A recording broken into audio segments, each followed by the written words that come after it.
Did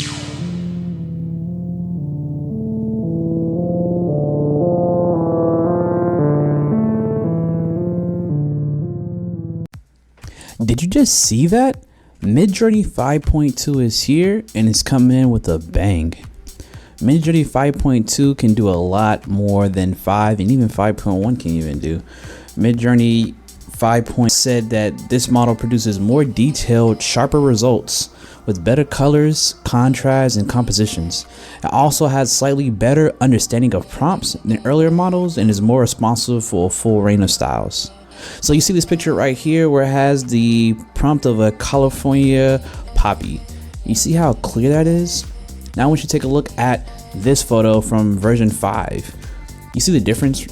One is a lot more clear, more vibrant. So 5.2 has more contrast. So they actually had this photo on their documentation of a high contrast surreal collage. You see this? Where you see all the background and all the shapes just colliding with each other, but you can see how they all stand out in their own way.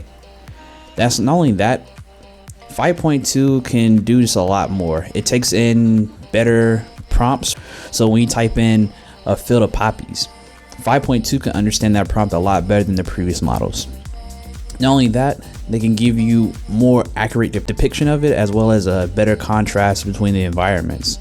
So I want you to see here where it says vibrant California poppies with just the default, and then this is the one with the style raw.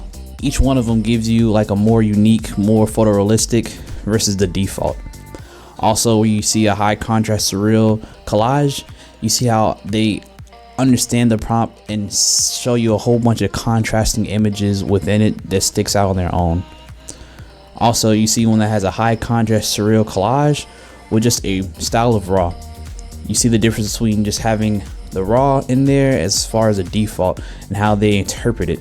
Both look pretty good in my opinion, but that's not what the talk is all about. The talk that's all about is this.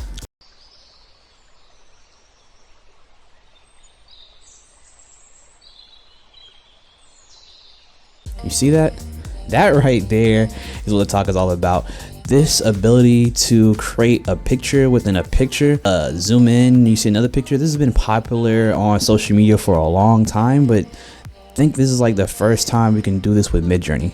And so what happens is in the prompt, you can actually do a 2x zoom or a 1x zoom or some type of custom zoom and have the photo zoom in or zoom out and then create another photo and keep on zooming out. And then once you have this, you have a whole layered effect for these photos. And that's so powerful when you want these zoom in images. This is one from Star Wars, from a Twitter user that made this. As you see here, you see the Star Wars and the scenes from the clones and everything happening here where they're just zooming in. You see the Star Wars characters. They even have one with Willy Wonka. That is really cool, where Willy Wonka, he's sitting at a table and it's slowly zooming out where you see him with more and more candy. It's pretty cool, you know what I'm saying? Then you see Willy Wonka again. And so that's also another thing that's happening here that's really cool, is that you're able to see that Midjourney is able to create other people in the photo and it looks pretty good. A lot of times I think when you saw Midjourney and like people are, or there's more than one person in that photo, it looks kind of a little eerie a little bit, because sometimes like the arms are connected to each other. It's not really like the best picture. And the fingers, of course, the fingers are a lot of like malformed, but this one right here actually looks pretty good. I think this is actually a pretty good one overall, as far as the whole body parts and the fingers, and actually drawing two characters. Even zooming in and zooming out, you can have two people in the photo. And that's very powerful right there. Midjourney 2 or Midjourney 5.2 is doing a lot right now, and it's keeping us on our toes. And I'm going to leave you with some Midjourney 5.2 art, some really good hyper realistic art, as well as some zoom in and zoom out art with the zoom effect. Don't forget to like and subscribe if you want to see more, and let's get right into the art.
you.